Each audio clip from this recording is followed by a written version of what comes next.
beginners, like upcomers? That's a good question. So as you'll see from a fitness standpoint, a lot of gyms are different. I've probably worked for like maybe 4 or 5 different gyms. A lot of times we will have younger trainers come in, and it's not like an expectation or a requirement of the gym, but a lot of times I would take the role and kind of pull those younger guys under my wing and just kind of show them the ropes. A lot of times how it really works, if you're the fitness manager, it's your duty to groom those younger guys that come in. That's 9 times out of 10, that's your job.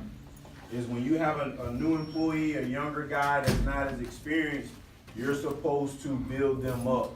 You're supposed to show them the ropes. You're supposed to teach them and show them what they're supposed to do and build them up.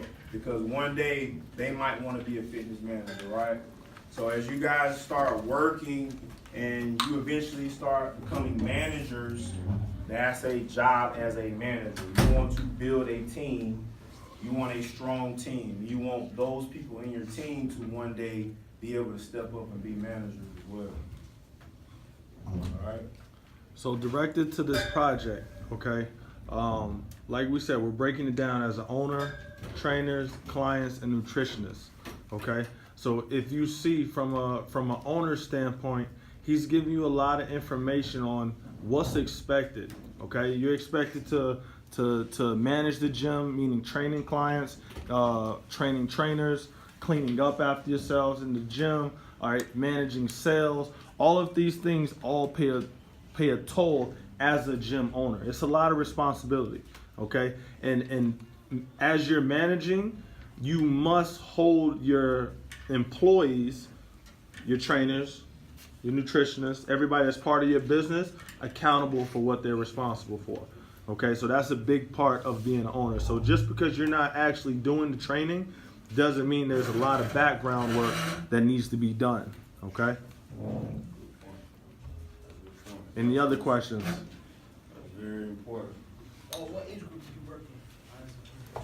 So that's a good question too. So a lot of times that depends on the gym, right? So the first gym that I worked for, we had like we had what we called, it was basically like a young kid or a children's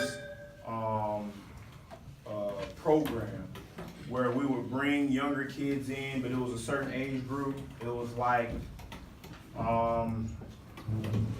maybe ages of 10 to 14, something like that. And we had a specific program for them where we would bring them in, sit them down, teach them things, give them quizzes after we teach them things about the proper way of lifting. We teach them about nutrition, and then we would walk them out on the floor and actually show them how to use different machines.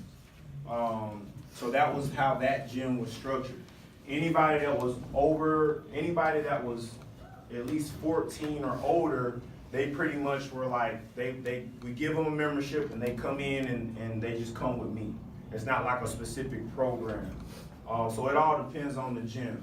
When I worked for Orange Theory, you had to be at least, I think the youngest age was like 14 or older. So it depends on the gym, right? It depends on the gym. A lot of gyms you have to be a specific age to have a membership. But then if you're training independently, like that's up to you. I had kids as low as, I had kids as low as 5 or 6 years old, all the way up to, kids in high school that want to play ball, like want to play basketball or football.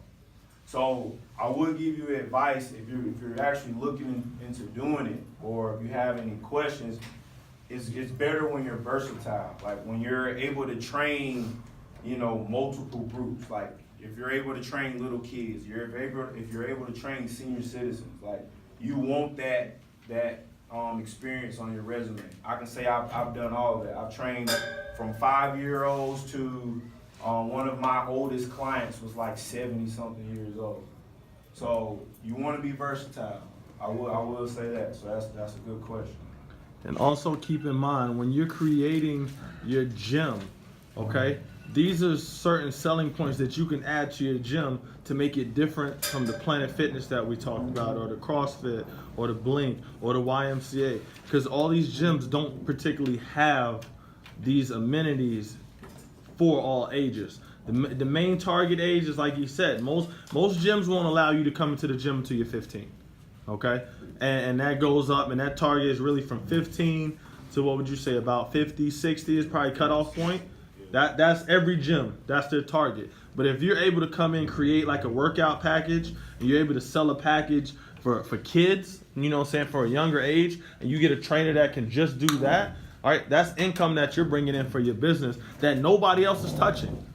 So once you start getting those kids in, who do you think is going to come to the gym if their kids go there? The parents. So now I got 2 for 1. I got the kids coming into the gym, and now I got the parents coming to the gym, rather than me just having parents come to the gym. Does everybody understand that? All right, so think of it from that point of view. You know, as he's talking, some of y'all can start jotting some notes down, something that can help you for your business and what you want your business to look like. All right, so keep that in mind. So another big part in kind of aiming towards the project specifically. If I went through the room right now and I asked all of you, like we instead were talking yesterday, we're talking about questionnaires, like client questionnaires. Would every single one of you know what type of questions you should be asking your clients if you want them to hire you as a trainer, or if you want them to come to your specific gym? Do you know what type of questions you should be asking these clients to make them say, okay, I want to hire you as my trainer. I want to come to this gym.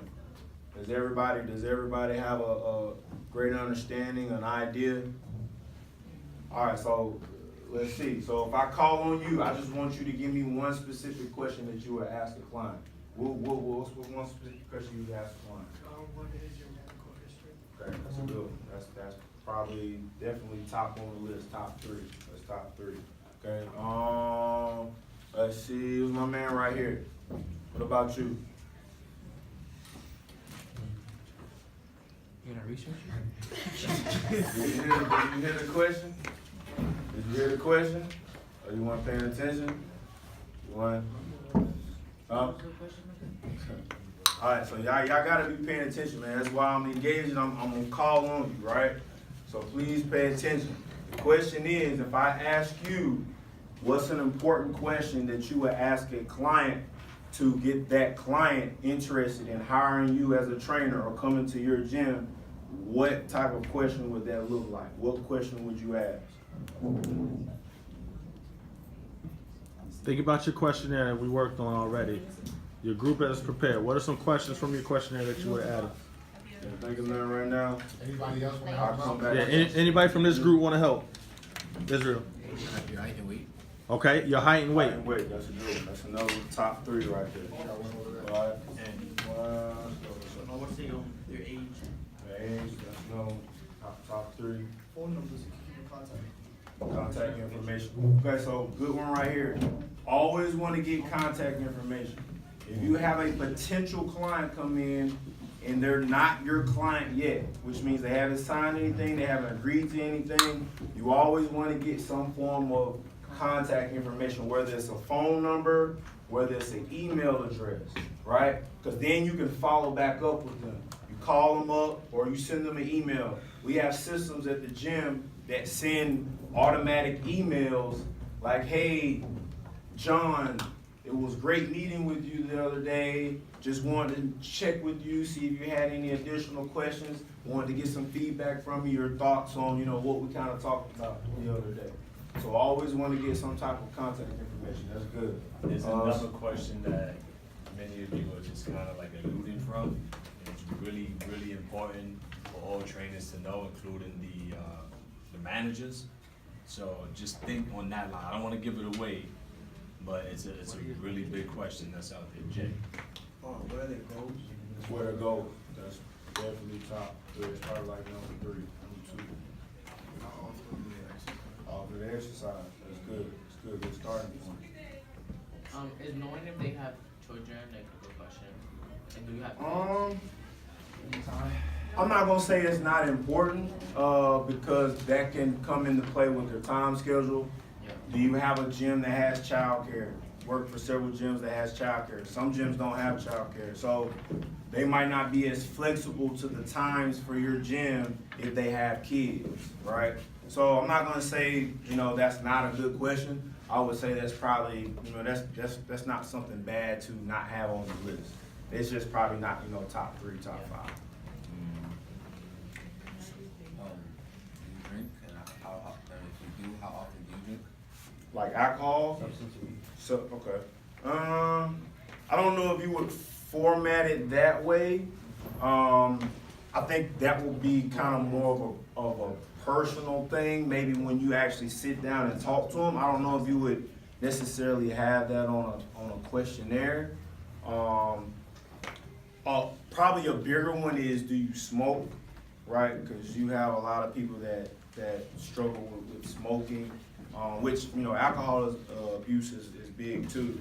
But those are the type of questions that you kind of want to maybe save for when you're actually talking to them one-on-one, and you just say, okay, anything going on in your life right now that you're kind of struggling with, and then that's when they open up and say, okay, well, I do have a smoking addiction. I smoke a lot of cigarettes. So I don't know if you would really per se have that on the questionnaire. But that's a good question too, because if they're abusing alcohol, then we have an issue, right? Next. Have you had like surgery recently? Okay, that's good. So that falls in with medical. So you say, hey, look, do you have any medical injuries, any type of medical conditions? Have you had surgery recently or within the last 5 to 10 years that I should be aware of? Right, so that's a good one too.